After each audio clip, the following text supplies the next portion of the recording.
Here is everything you need to know about Occult Junior High before the release of Inazuma 11 Victory Road, so you can get an edge over the competition from moves, stats, formations, player meta relevancy, and much, much more.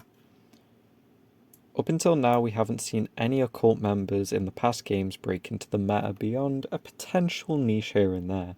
However, due to their really cool and interesting designs and moves, there's still a lot to discuss. For starters, the Occult formation is a 4-5-1 boasting defensive midfield and a control-based style of the midfield type of play, and accompanying this is the very first team tactic Ghost Lock to be introduced into the show, the games, anything like that.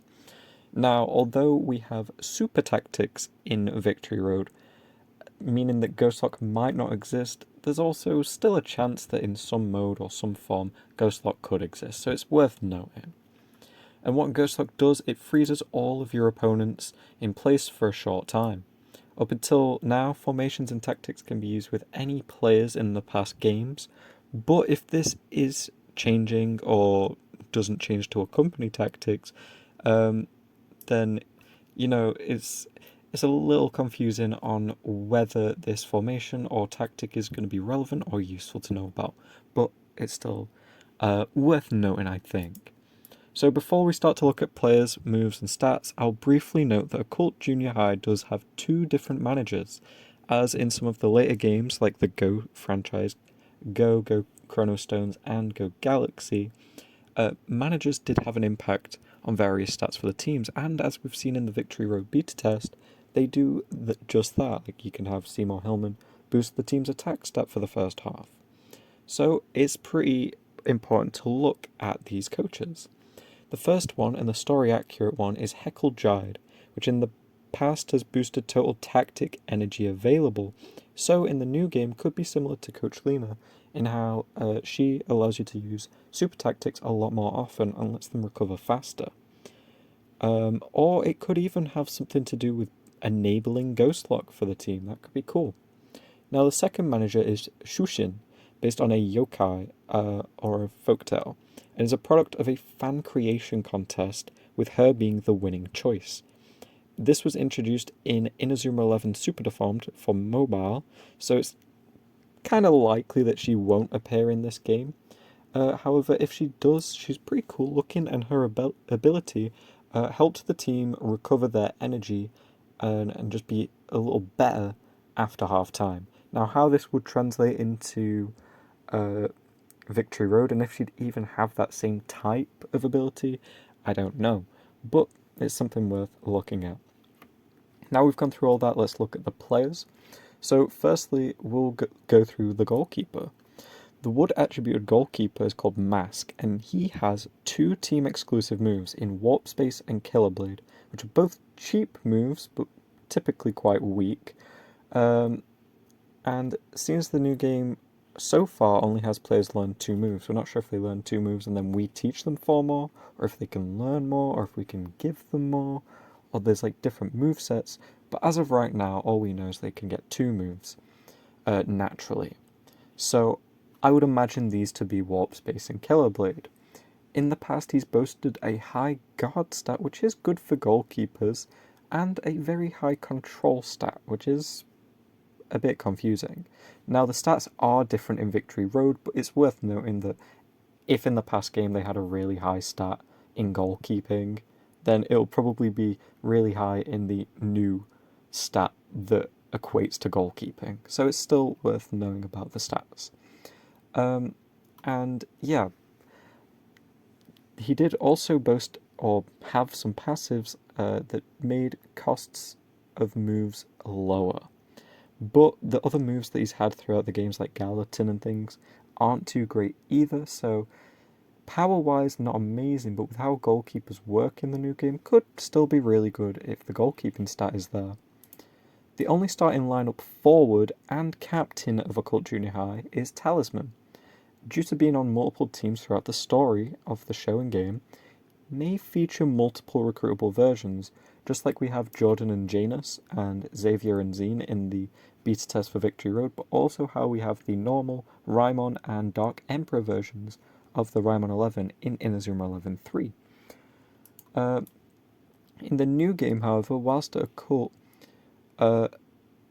he, like Mask, featured 2 team-exclusive moves. They were Phantom Shot, which is the one that we see in the show, and Teleport Shot. When limited to 2 moves per character, these are probably going to be the ones that are picked for Talisman. However, he did typically learn very strong shots in his level up path in the old DS games that were way better than both Phantom Shot and Teleport Shot. So if we do get any more moves, look forward to some pretty decent moves. However, he only really learned shooting moves. He's never had any standout stats, but when he played for Neo National, he did learn Astro Break and Death Zone, which alone would make him more of a relevant character in terms of competitive PvP, or if you get him in the draft ranked mode Football Frontier that's set to be coming out in the new game. After that, let's look at defenders. We have Styx, who features 4 team-specific moves: Phantom Shot, Teleport Shot, Black Magic, and Ghost Pull. Black Magic being a dribble, Ghost Pull being a blocking move. Beyond this, though, he's a wood defender who's never had really good stats. It's cool that he has all those moves, though. Next, we have Creepy, a wood defender with no standout moves besides Ghost Pull, purely for being a occult move. And it does have same type attribute bonus, or stab bonus for short, being a wood move. But beyond this, his stats are pretty lackluster. After that, we have Frankie, an earth defender with a large build, which large build and small build so far don't mean anything, but in the past we've had fighting spirits that boost like all small build players on the team or all large build players on the team. We've also had, which is worth noting, certain moves in the original DS games that could only be used if you had, say, a female player on your team, a small build player on your team, a male player on your team, or a large build player on your team. Now, if we don't, looking at how Victory Road's going so far, I don't think that will be the thing, but if we have coach buffs that rely on the build of the player, or, moves, tactics, anything like that, or fighting spirits, then him being large build is significant. It's also worth mentioning, as we've seen from Victory Road, that large build players do intercept the ball better, and if you pass to them, it's less likely to go over the head and out the pitch, meaning large build players do have a slight advantage, especially over small build players. So Frankie's got a good thing there by being a large build earth defender, because that's where you want your large build players, as defenders mostly. So yeah, if we do have moves that require large build, some good ones from the past are like Whale Guard. That needs a large build player, is a very good blocking move. Despite being a defender, he does in the past feature exclusively goalkeeping moves and not even catch moves, punch and power punch moves only, which is strange. He has in the past as well had 70 guard, which is good in the game it was in for a goalkeeper, probably making him better or at least on par with the actual goalkeeper Mask. It's worth noting on the Super Deformed mobile game, however, he did learn the wall and one of the best blocking moves, Mega Quake, which is really strong and was first used by Zeus Jr., if I'm not mistaken, by Dionysus. So if he gets either of those on, which would be same type attribute bonus with him being Earth, on a large build defender, we could have a very good defender. But let's be real, he's probably just going to get Fireball Knuckle. And then finally, for defenders, we have another large build, so this is good, but this time Fire Element player, Undead, who in the past has used Phantom Shot, Black Magic, and the very decent blocking move, not amazing, but decent, Shadow Stitch, which I believe is actually a Shuriken Jr. move, not an occult move. When we look at stats, however, there's nothing amazing, but Fire Element defenders can, in some games, be hard to come by, so may have a niche usage there if better ones can't be acquired. Also, a large build defender is a good quality, so if you get him in Football Frontier ranked draft mode where every player gets given some random people to play with, by the sounds of it, go online, fight, and try and go through the leagues, it might be a player worth picking for your team. Let's now look at the midfielders. Firstly, we have one of my favourite designs of all Inazuma, Jiangxi. He's a wind player who constantly had his moveset changed throughout the games, but in the past has notably had Shadow Stitch, About Face, and the shooting move Ganymede Ray, alongside some other great or mid moves, but not bad. When it comes to stats, he will fall short, but with decent moves. And being a small build player, he can be great. Small build might be relevant if we have things like the black and white pawn fighting spirits that boost small build players, or if we have moves that require small build players too, like Lucifer's goalkeeping move from Team Ogre, High Voltage, that required 2 small builds on the team, so you could enable that if that requirement's still in the new game.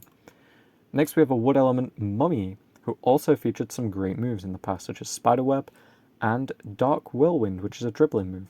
Spiderweb's a blocking move. Not only this, but in the past he showcased a very nice 75 stamina, which in the game that he was in is very high, allowing him to stay on the pitch for much, much longer. And I'm not sure what stat that will be now in Victory Road, but 75 or that height of a stat in anything is going to be great. Next we have the fire element Grave, who has used Shadow Stitch and Hurricane Arrows, which is Hurricane Arrows is a great move by Kirkwood. And in the past, they're both great moves. He's also had Phantom Shot in his arsenal to get some cheap goals, and when it comes to stats, he's had an incredible 72 speed, which is very, very nice, allowing him to outpace defenders and fire shots pretty fast that can be harder to react to. Although he's not amazing, but he has had higher kick stat than the forward Talisman. It's still not great, but it is higher than the forward, making him most likely one of the more relevant players of the team. So it's worth looking at if he gets the shot and, say, Hurricane Arrows or something, that's great. Next is the fan favourite of the team, Wolfie, a fire player with 3 stats sitting in the 70s, most notably 79 speed, which is even higher, which is just incredible. We look at the rest of his stats sitting in high 60s, so all around very strong. And when it comes to moves, in the past there hasn't been anything notable, besides Occult's move Phantom Shot, which looks cool but not amazing, but it is cheap, until the 3rd game in the franchise, in which he got Legendary Wolf, which is great because it's a mega move, but it's even better because in Victory Road, Legendary Wolf is now a long shot. Now, although it is a wind move, so you won't get same type attribute, and he's not going to be the best user of Legendary Wolf by any means, thanks to his high overall stat average, being a midfielder, having high speed and a long shot, if he gets all of this in the new game, he's going to be amazing. He's going to be very worthwhile. And then to finish off for the starting lineup, we have Blood. This is for midfielders. We have Blood, an Earth player with 68 kick, which is the highest on the team. It's respectable. It's not groundbreaking, but it's good. It's pretty good. His signature moves appear to be Phantom Shot and Poison Fog, which is dribble, which would be a decent moveset, cheap, and with the new game move costs not meaning quite as much, that could be pretty damn good. And he did also have in the games a move called Rolling Hell and Barbarian Shield. So if he comes with either of those, that's going to increase his power tenfold. They're both really good moves.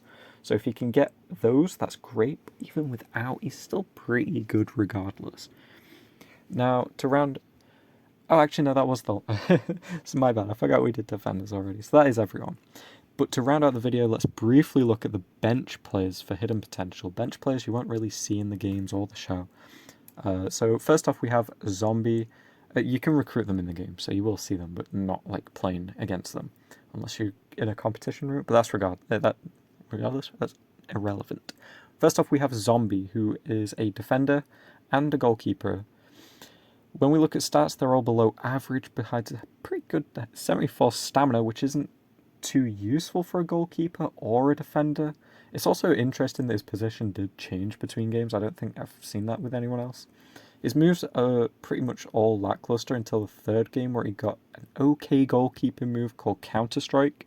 Something interesting about Counter Strike is it's not a punching move, it's a power punching move, which has no direction to where it's punched, but it goes super fast and super far, making it a punch move that clears and is less likely to just land in the feet of another forward. So that's pretty cool.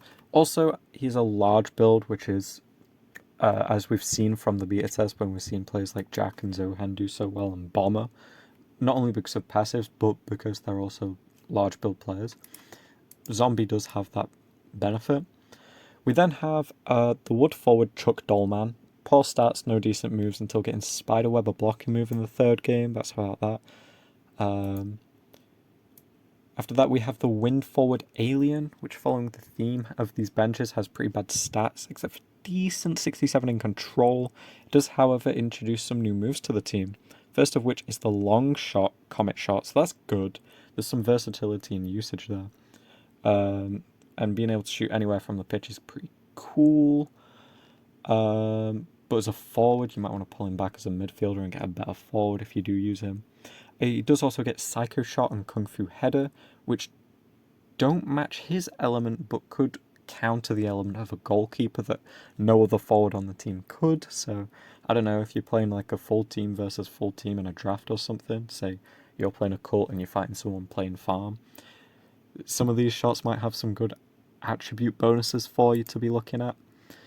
So yeah, they add a bit of variety to the team's arsenal. And then for the last forward, we have Phil Noir, wood element.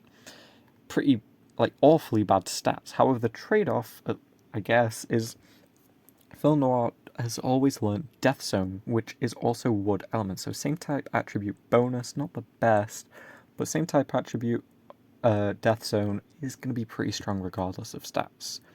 And then the final player on the team is a wood element midfielder, Ghost, whose real name is Mick Astley.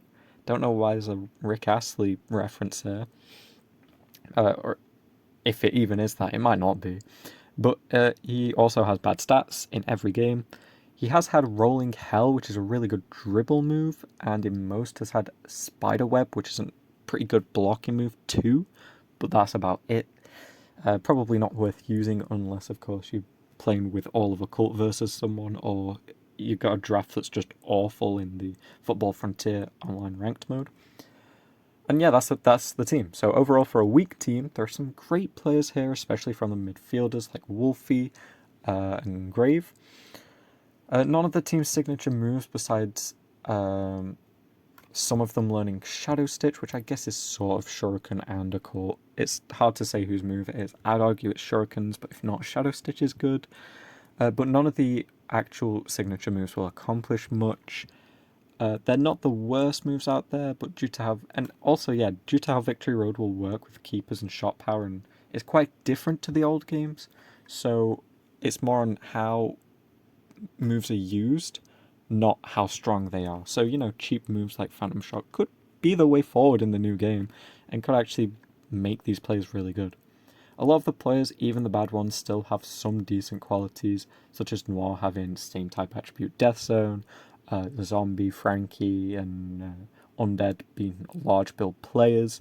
It makes this team a good option for just grinding to recruit to get some decent qualities to just add into teams here and there in the competition route modes. And yeah, some players like Wolfie have real potential to actually break into the meta and be quite deadly.